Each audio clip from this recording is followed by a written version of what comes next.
Hi guys, so today we're going to talk briefly about John Calvin and Calvinism. So John Calvin lived in the 1500s and he was from Geneva, Switzerland. Just for kind of your own context here, Martin Luther's 95 Theses were in 1517, so it's just a little bit after that. And he's considered the father of Reformed Christianity. What that means is that he wanted to radically change things. So Martin Luther just wanted to tweak things, or he started out as just wanting to reform and not actually wanting to totally change the church. But John Calvin didn't just modify Christianity, he really came at it from a whole new direction and kind of started from scratch. One of his important books was The Institutes of the Christian Religion, which is a work of systematic theology where he worked through all the principles that he believed should be included in this new version of Christianity. And he really comes at it from a very logical standpoint, and that's probably because his background was as a lawyer. And so his logic, as he thinks through it, is hard to refute, even though, of course, you can disagree with his opinion. And so the foundation of Calvin's theology is the sovereignty of God, that God controls everything, and therefore it's God who's really making all the decisions and not humans. And so John Calvin, his most famous belief is predestination, that certain people are predestined by God to go to heaven, and they are known as the elect. So predestination is the idea of God's sovereignty and that God controls everything, including you, and it's really God who's in charge of your future. You don't really have a choice over that. It's already been determined. So these people who were chosen by God to go to heaven are known as the elect. And so the idea here is that if God is sovereign, it doesn't make sense that he would want people to go to heaven and then they choose not to. Because if he's really in control of everything, like, why would that happen? And so the idea is that God isn't at the mercy of people to decide what they want to do, that has already been determined by God. And so salvation is God's choice, according to John Calvin, not yours. It's like, it's not your choice to believe. God has already determined what's going to happen to you. So in John Calvin's version of Christianity, there is no free will. People are not freely making choices about what's going to happen to them in the future and whether or not they're going to have faith. Calvin believed this did not correspond to the sovereignty of God. Like, if God is all powerful, he's not going to let people just do whatever they want.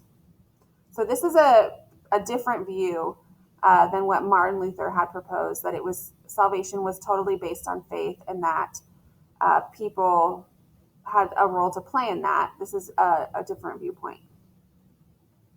And so there's an acronym to remember John Calvin's major beliefs, which is TULIP. So the T stands for total depravity of man. So John Calvin believed that men are inherently sinful, and so people were unable to seek God on their own. God had to decide who was going to be taken to heaven and who was not going to be taken. So total depravity of man is unable to seek God. Like, people are never going to make the right choice on their own, is kind of another way of saying it. The U is unconditional election. So the election, being one of the elect or being one of the predestined, didn't have anything to do with works or what a person did. It was totally by God's mercy or God's sovereignty that people were chosen or not chosen. So again, it didn't have anything to do with doing good things. You couldn't earn your way into being one of the elect, according to John Calvin. The L is for limited atonement. So atonement is like forgiveness. And so the only people that are really going to have that according to John Calvin, and end up having salvation are the elect. So limited atonement, it's only for the elect. The I stands for irresistible grace. Resistance is futile is kind of like a more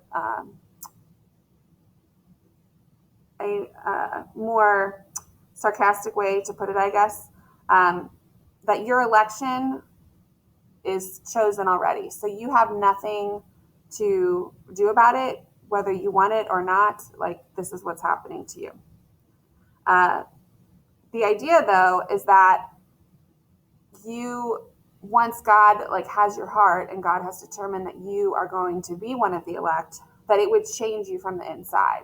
And so Calvin believed we would be able to tell who was really the elect, because even though they didn't earn it through good works, how they lived their life and how they showed themselves as a person, it would come out in the things that they do, that it would be obvious that these are the people who really have God inside them. And then perseverance of the saints. You can't do anything to lose your election. So the people who are predestined, they can't lose it through anything they do. It is what it is. God has already chosen them. And again, Calvin, to us, this might sound strange to some people, but he believed that if you were chosen, God would be transforming your heart, and so you wouldn't be doing bad things that might cause people to believe that you were not one of the elect. So there is nothing you can do either way. You have already been chosen or not chosen. So another thing that John Calvin was known for is the iconoclasm, which was the removal of statues and paintings from churches. So this occurred as these ideas spread, this occurred in different places throughout Europe. Like, here's the looting of churches in Lyon, which is in France, destruction of religious icons in Zurich, Switzerland. And so the idea of this is they wanted to set themselves apart from the Catholic churches. So Catholic churches were very, very ornate, lots of stained glass, statues, images, things that to Protestants at the time were like a symbol of the wealth and corruption of the Catholic Church. Now, the flip side of that is people in the Catholic Church believed that those aided devotion. I mean, one of the reasons that stained glass was really significant in the Middle Ages is because people were illiterate. And so seeing pictures or biblical stories in images would help people to better understand their religion. And that's not how the Protestants viewed it. Here's another example. This is the painting of the interior of a church in Amsterdam, which became a very Protestant area and a very Calvinist area. And so it is still decorated. I mean, I think it is still beautiful, but it's much more plain. It's mostly white stone compared to earlier Catholic churches. So a lot of Catholic churches were very plain on the inside.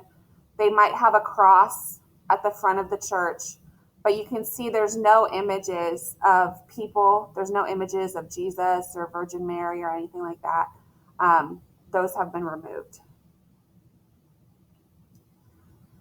And then the Dutch, especially, and other Calvinists were known for wearing very plain clothes. So here, these guys are wearing plain black clothing with a white collar. And if you know about the Pilgrims or the Puritans who came to America, that's probably something who people are familiar with. They were Calvinist, and so if you think of the traditional pilgrim dress, it looks kind of like this guy here.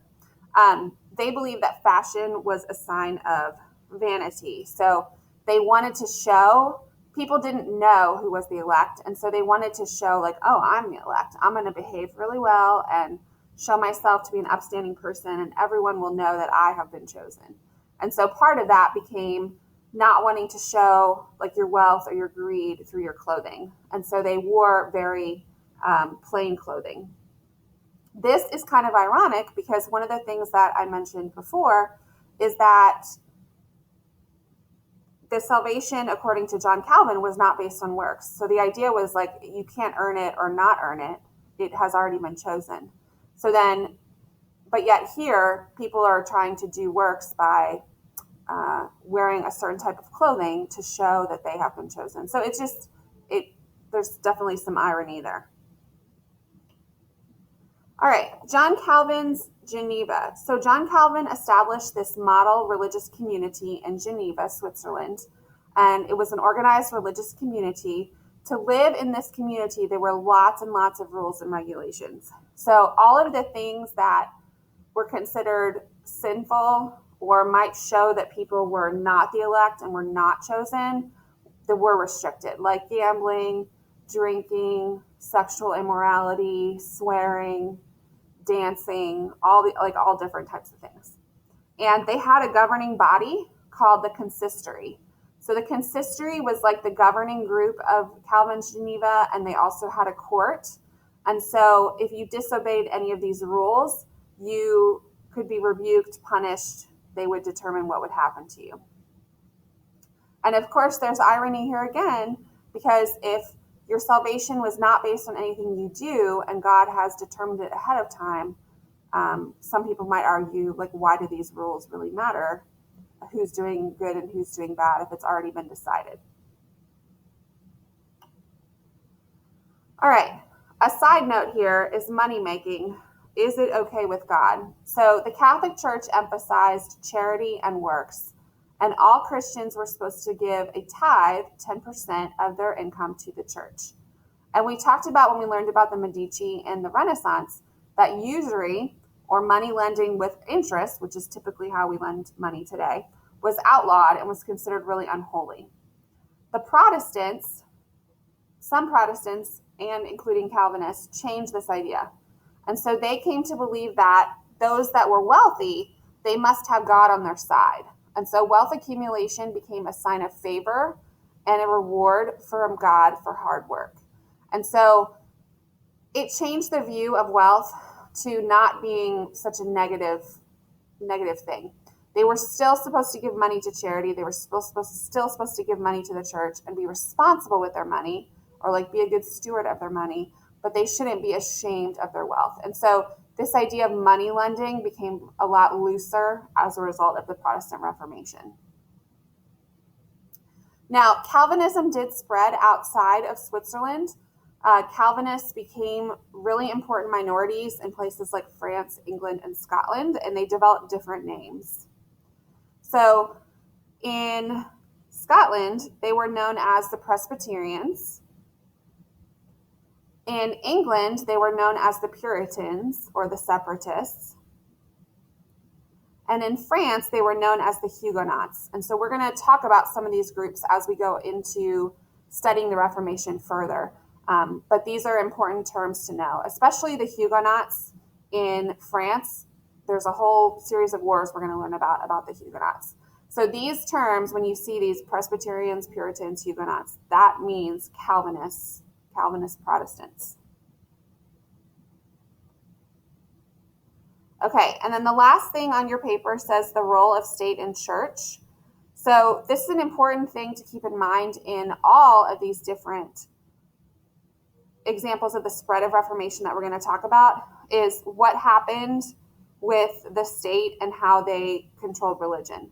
In John Calvin's situation, the consistory was like a governing body to control or govern the Christian community.